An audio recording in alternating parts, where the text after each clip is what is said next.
Alright, what's happening, y'all? It's your boy Rico from RicoScores, and we're here with a June 1st edition of Rico Report. Of course, as all Rico reports, we talk about a lot of really random things. Like, we have 15 different topics we're going to talk about today. Some of the most notable ones, first of all, Samuel Cosmi is seen as an all-pro by somebody outside of the Commanders organization. I love to hear that. We're going to dive into that.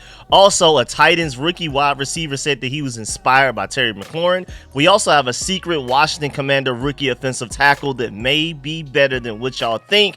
And then we also have a lot of wild Washington Commander stats, like a lot of random ones, a lot of funny ones, a lot of really bad ones. That's just to kind of put it into perspective how bad we've truly been over the past 20-30 years. But before we dive into all of that, make sure you stiff arm that like button, stiff arm the subscription button, and stiff arm the bell next to that subscription button so you get notification each and every time I release an important and informative and opinionated video just like this one. Make sure you stay tuned for all of the content. Man, I'm super excited because, again, I have so many things in the works. This is one of the videos that I've been building on for a while now, where I'll see a random piece of news, let me add it to that window, let me add this to that window. Then eventually, when I feel like I have enough random things to talk about, that's when I come out with the Rico report. So that's what you're in tune for today. But I also have a lot of interesting ideas that I'm working on as well, and the rookie class film sessions, I'm loading those up as well. So without further ado, let's go ahead and dive into this video, man. Let's get it.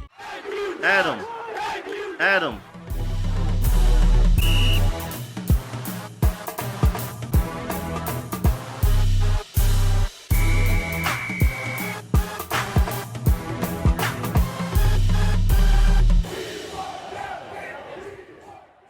All right, so first of all, at No Flags Film, we have James Foster on Twitter. He's a film analyst covering the NFL and the NFL draft at A to Z Sports. No attachment to the Commanders whatsoever. Just a film guy, just a guy that loves to cover the draft, the NFL overall, and things like that. He tweeted out May 31st, so yesterday at 2:58 p.m., Samuel Cosmi is my new favorite offensive lineman. Gonna be an all-pro in 1 to 2 years, and as you see on your screen right now, it's just like a small highlight clip of some all-22 footage of Samuel Cosmi just completely obliterating of other linemen. And I talked about this towards the end of last year, and I've talked about this several times in the offseason as well. But Samuel Cosmi, in my personal opinion, was our best player on our entire team last year. Point blank period, especially when we get to the second half, when everything started to really settle down and everybody started to find their way.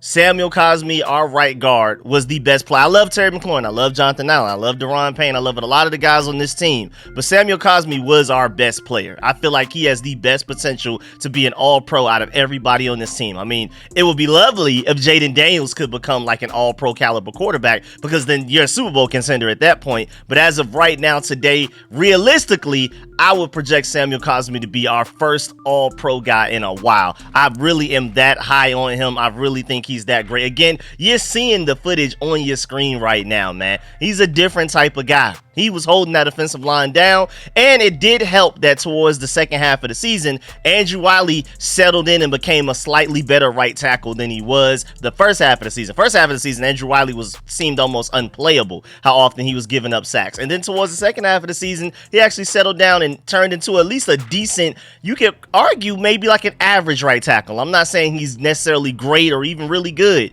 but he was abysmal at first, then he turned into kind of average, which is okay. You can make up for that. I hope that we eventually get a better right tackle to eventually replace him once we have some of these talented guys behind him in the depth chart to develop. But at the end of the day, man, once Andrew Wiley finally settled down and Samuel Cosmi wasn't trying to do two jobs at once, all he had to focus on was being a right guard, he literally turned dominant. Samuel Cosmi was a dominant force last year. He finished last year with an 80.6 overall grade, and I feel like that's actually pretty low for how good he actually is. But I think, especially with Jaden Daniels as the quarterback, Cliff Kingsbury as the offensive coordinator, just how much smoother and more efficient this offense is going to be overall, I think Samuel Cosmi will explode onto the scene with a way higher grade than last year, going into this season. But at the same time, though, that 80.6 overall grade has him ranked the 4th best guard out of the entire NFL according to Pro Football Focus. The only people in front of him, Chris Lindstrom of the Falcons, Kevin Dotson of the Rams, and Quinn Marinez of the Denver Broncos. Then behind Samuel Cosmi, you have John Feliciano from San Francisco, Robert Hunt from Carolina, Greg Van Roten from the Raiders, Graham Glasgow from the Detroit Lions, Joe Thuney and Trey Smith of the Kansas City Chiefs, Tyler Smith from the Cowboys. I mean, everybody else, Wyatt Teller, Kevin Zeitler, Quentin Nelson of the Indianapolis Colts, Zach Martin, Joel Bitonio, Brandon Sheriff, Will Hernandez, Shaq Mason, Mark Glowinski, a lot of really good notable guards out there. Peter Skoronski, Ben Powers, Elton Jeek. We can go on and on and on because, again, Steve Avila. We can go on and on because Samuel Cosmi was, again, ranked 4th out of the entire NFL. So I guess they just didn't really like giving out high grades to guards just in general. Maybe they need to grade on a curve or something like that, because for Samuel Cosmi to have an 80 overall, I just assumed that was somewhere in the teens at best. But then when you go look at the top rankings for all of the Pro Football Focus grades they gave out to all guards in the NFL, that 80.6 is ranked 4th. Again, only behind 3 other guards out of the entire NFL. We're not just talking about right guards specifically or left guards. We're talking about all guards in the NFL. There are 2 in every starting lineup for every NFL team. So that's 64 starting guards at least. Samuel Cosmi ranked 4th out of all of those. So, hey, man, shouts out to Samuel Cosmi. I'm expecting a great year ahead for him. Now, moving on, since we're talking about some stats, here's a stat right here for you on your screen. And this is terrible. This is really bad. Now, I'm assuming that the Miami Dolphins do have a strong chance to win a playoff game this upcoming season. I wouldn't bank on the Raiders winning one anytime soon, so maybe we can go ahead and get one before the Raiders do, so we can go ahead and get into that bottom right part of the screen right there, that category with those teams. That would be very lovely. Also, another stat right here. Here you go. The last player with 4 sacks in a game for each NFL team. And you have Ryan Kerrigan all the way back to 2014, but that's not that bad compared to what a lot of other teams have going on. You have the Detroit Lions with Keith Ferguson all the way back to 1986, Chip Banks of the Indianapolis Colts all the way back to 1992. William Fuller, 1993, years that I wasn't even born. I wasn't even alive yet since the last time those teams have had 4 sacks in a game from one single person. That's actually pretty interesting. Shouts out to Ryan Kerrigan for actually having us on the positive side of things when it comes to a stat. Now, moving on to another stat. Here's a graphic of the single season receptions leader for every single NFL team. And if you had to guess right off the top of your head who it would have been, I feel like most people may not have guessed Pierre Garçon. I remember it pretty vividly because, again, I haven't been alive long enough. I wasn't alive to see Art Monk and all of those guys. I wasn't alive to see us win any Super Bowl. So Pierre Garçon is one of the top receivers I've ever watched the Commanders have. Santana Moss, I remember Lavernius Cole. I remember a few of those guys back in the day. But Deshaun Jackson and Pierre Garçon was my favorite duo that I've seen so far since I've been alive as a Commanders fan, as a burgundy and gold fan. So I'm not really surprised when I saw that up there for him. You have a lot of ridiculous names that Pierre Garçon is really in great company with up here with a lot of these guys. And it's really interesting that Zach Ertz is the guy for the Eagles. That's actually pretty cool there because now we have him on our team. Now, granted, he may not be the Zach Ertz that he once was, but that's pretty cool, man. I will gladly take it. And then moving on, Pro Football Focus came out with their off-season grades for each team in the NFL. And if you're looking at this graphic right here for the NFC East, Pro Football Focus gave the Eagles and the Commanders both straight up A's. The Giants have a B+, and then the Cowboys, have a C+. But we're right up there. Us and the Eagles are tied for the same place. And if you actually go read the description that Trevor Sikkema gives, he says, with new ownership and a new front office and a new coaching staff, the Commanders have done everything right this offseason. They made a multitude of new additions, including but not limited to Zach Ertz, Dorrance Armstrong, Dante Fowler Jr., Tyler Biadasz, Frankie Luvu, Austin Eckler, Cleveland Farrell, Marcus Mariota, and Jeremy Chin.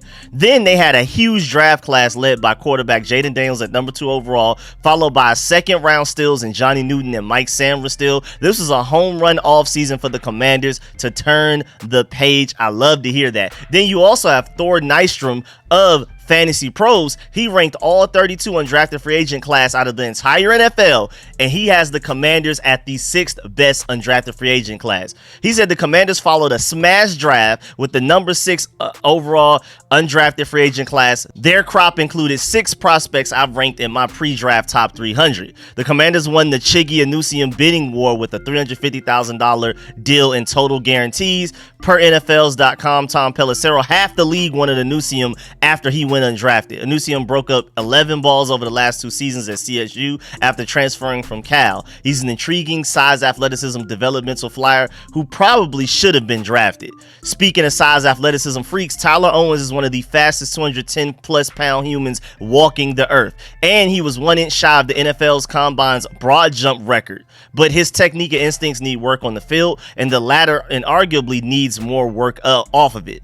At the NFL Combine, Owens told reporters that he doesn't believe in space or other planets, adding, "I started seeing flat earth stuff," and I was like, that's kind of interesting. I promise I am not making those quotes up. Coming from Thor Lindstrom. Yeah, I mean, just to remind you, Tyler Owens does not believe in space, but like I keep saying, man, the only space he needs to not believe in is the space between him and receivers and tight ends and whoever he's supposed to cover out there. But yeah, Tyler Owens is an absolute freak athlete. He was my favorite undrafted free agency signing. Even as a Georgia Bulldog fan, of course, Marcus Rosemi-Jack-Saint was my second favorite off of pure bias, but ignoring bias, being completely objective, Tyler Owens has the highest ceiling of any undrafted free agent in the entire NFL. You could argue he has one of the highest ceilings of any player in the entire NFL. There's no other athlete as athletic as him. Really, arguably, he had a perfect 10 relative athletic score. So if we could figure out the mental stuff, this is an elite all-pro caliber guy. But as of right now, he's unplayable. You can't even put him out there on Sundays at where he is right now. So it's like he's the ultimate boom or bust. He's either going to be completely terrible or he's going to turn into an all-pro. I really don't see much of a middle with the elite athleticism that he has right there. Also, per Nystrom, the Commanders had 6 prospects that he ranked in his top 300 ahead of the 2024 NFL Draft. Here are 3 sleepers according to Nystrom. He said 3 sleepers to keep an eye on: fullback Colson Yonkov, wide receiver Marcus Rosemi-Jack-Saint, and safety Ben Nickel. All 3 signings pointed to an all-encompassing, holistic draft process under the new administration. This is why the trio were all core special team standouts on their college teams. So shouts out to Thor Nystrom for recognizing the fact that the Commanders not only put together a crazy draft class, but then on top of that went out there and signed one of the best undrafted free agent classes out of the entire NFL. Then you also have Around the NFL said that the Commanders are among 9 of the most improved teams in the NFL. And this is Jeffrey Chadiha from the NFL.com. He ranked the most improved teams in the NFL. Now, granted, he only did 9 of them and we came in as 9th. I would argue that we're higher than that, but I'll take it. And here's what he had to say about us. He said, new GM Adam Peters is making a strong impression in his first year on the job. He inherited a mess, but has quickly bolstered a roster that could be better than people realize with new head coach Dan Quinn leading it. Quinn has coached in a Super Bowl with Atlanta and also revitalized the Cowboys defense in recent years. And I feel like that is very underrated. Enough people are not talking about that. Dan Quinn took a terrible Cowboys defense and immediately within the first year of him getting there made them the top takeaway defense in the NFL and a top 10 statistical defense in most important categories. And then over the course of 3 years of being their defensive coordinator, the Cowboys were the number 1 takeaway team in the NFL and were top 5 and top 10 in most defensive statistical categories that matter. So when a lot of people question, can the Commanders go from the worst defense in the NFL to a top 15, top 10 defense? I'm actually very optimistic about it with the free agency moves that we made, and then Dan Quinn and Joe Wood Jr. coaching us up. Again, I really feel like that's a slept-on part of this whole offseason. But going back to the article, he said, it wouldn't be surprising to see the Commanders respond quickly to his uplifting coaching style. Quinn will have talent to work with as well. The headliner is quarterback Jaden Daniels, the 2nd overall pick in the draft, but this rookie class is strong. Peters found 3 quality players who could contribute immediately in the 2nd round of defensive tackle Jazon Newton, cornerback Mike Sanderstill, and tight end Ben Sinnott. The Commanders also clearly went shopping for veteran talent that could immediately plug into Quinn's defensive schemes. That group includes edge rusher Dorrance Armstrong, safety Jeremy Chin, and linebackers Frankie Louisville and Bobby Wagner. Yes, the Commanders have a lot of work to do from winning just 4 games in 2023. It's also fair to believe they won't be nearly as bad this fall. Now moving on, you also have Titans rookie wide receiver Colton Dowell. He said that Terry McLaurin inspired him to be the receiver that he is today. And it's like a whole clip of him breaking down why and things like that. I'm afraid to play that clip because that's somebody else's content. I don't want to, get copyrighted or anything like that. But if you want to go check that out, it's part of the Titans Coliseum podcast. This is coming from a Titans group of reporters and analysts and things like that. They interviewed him and things. So if you want to go check that out and hear his entire breakdown, there you go. I just wanted to give y'all the heads up that is a thing out there. Terry McLaurin is out here inspiring younger wide receivers to be great. They're modeling their games after Terry McLaurin. We're already to that point. I remember the year that we drafted him. It's crazy that Terry McLaurin is already going to his 5th, 6th year in the NFL. Like, that's crazy to me. It feels like we just drafted him a year or two ago. That's wild. And the fact that he's already being the receiver that the younger guys look at and be like, that's who I want to be as I'm trying to work my way through college and to get to the NFL. That's amazing. Also, speaking of Terry McLaurin, back on May 17th, during the Coach Joe Gibbs Burgundy and Gold Gala, Terry McLaurin was recognized as a Touchdown Club Player of the Year. Shouts out to Terry McLaurin for that. Also, moving on, shouts out to Dan Stamberg at DC Sports Blog. He tweeted, an increased share of DC residents support using city funds to help finance a new football stadium. In 2022, 30% of DC residents were in favor and 67% opposed. This year, 47% are in favor and 46% opposed. So maybe we'll get some things rolling there as far as moving the stadium to DC. Even though we have all of these investors, we have like so many minority owners, they should be able to pay for it for themselves. What's the point of having like 30, 40 people having a percentage of the Commanders if they can't just all come together and do it? But at the end of the day, it seems like at the very least, DC residents are slightly starting to lean more towards, hey man, we'll pay for it, whatever it takes to get this stadium to DC. That's pretty cool. Also moving on, shouts out to my boy Disco. He pointed out the fact, he said, when he tweeted, so the Commanders are doing something different with the season tickets this year.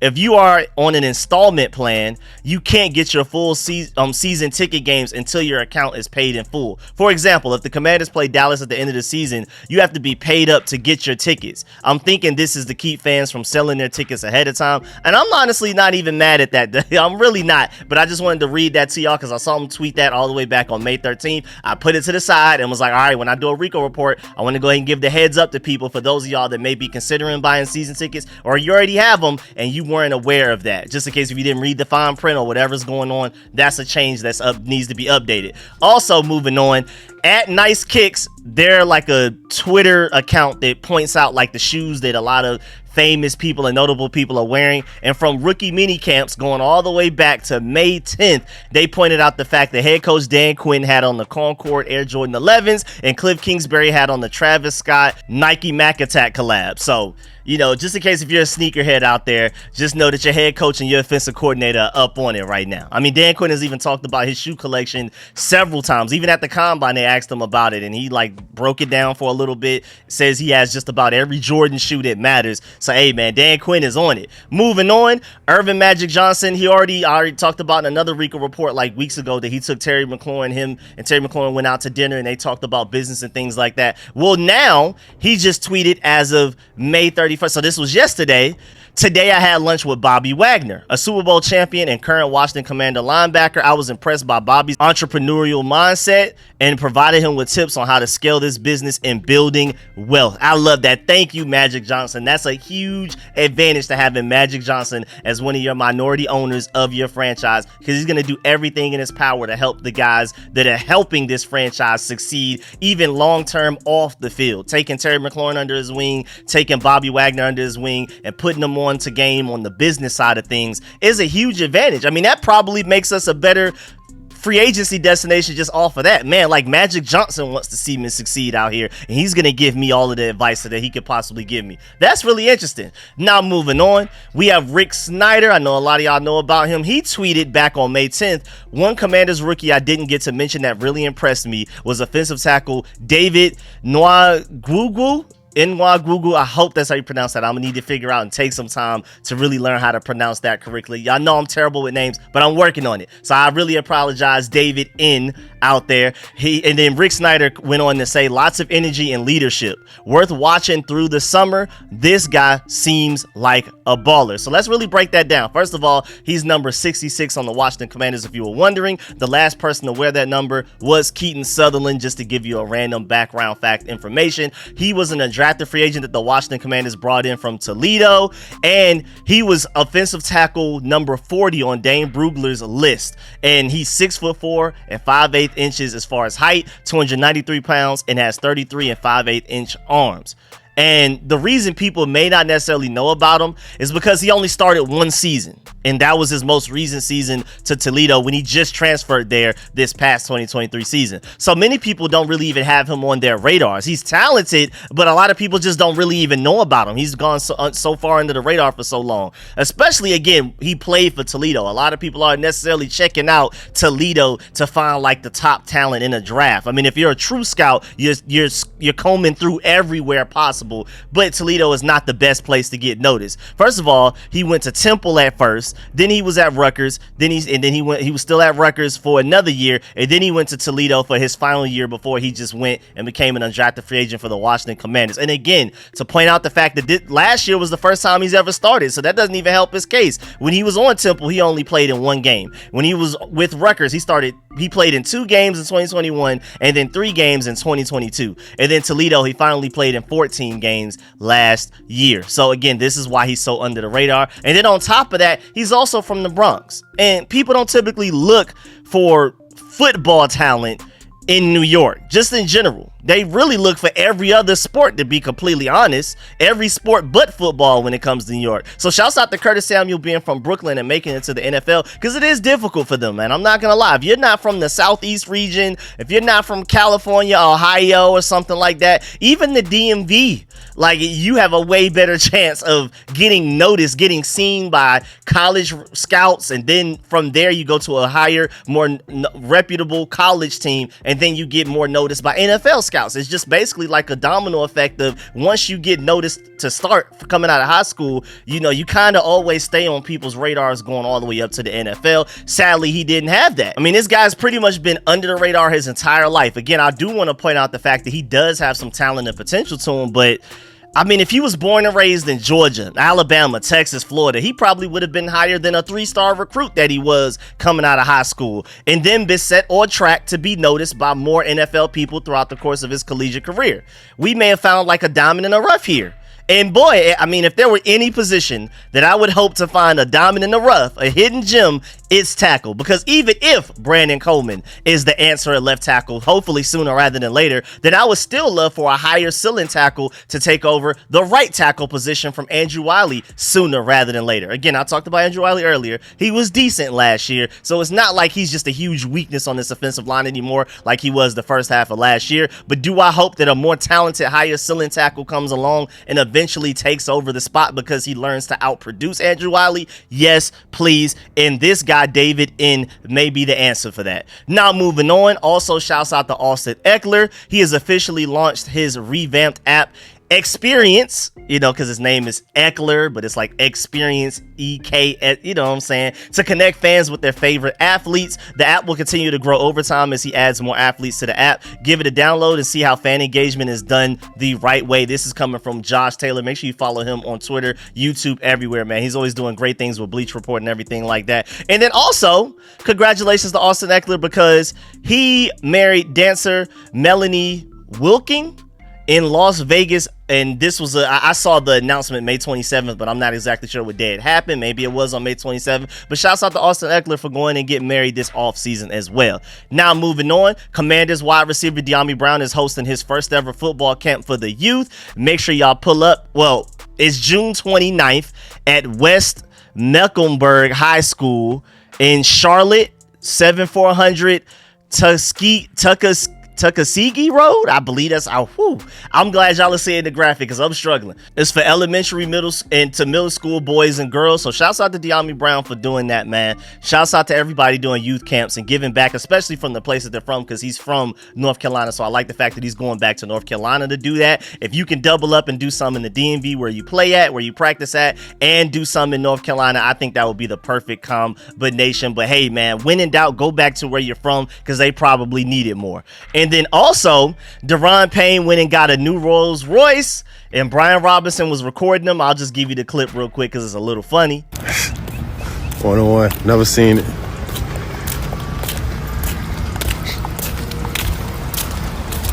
That's how you feel? Yeah, that's how I feel, man. That's how I feel. Yes, sir. And then speaking of defensive linemen, the Commanders D-line all went go-karting back on May 23rd, and Dorrance Armstrong ended up coming in first place. So hopefully he could assert himself like that on the defensive line on the field on Sundays wise as well. But here's that clip too if you want it.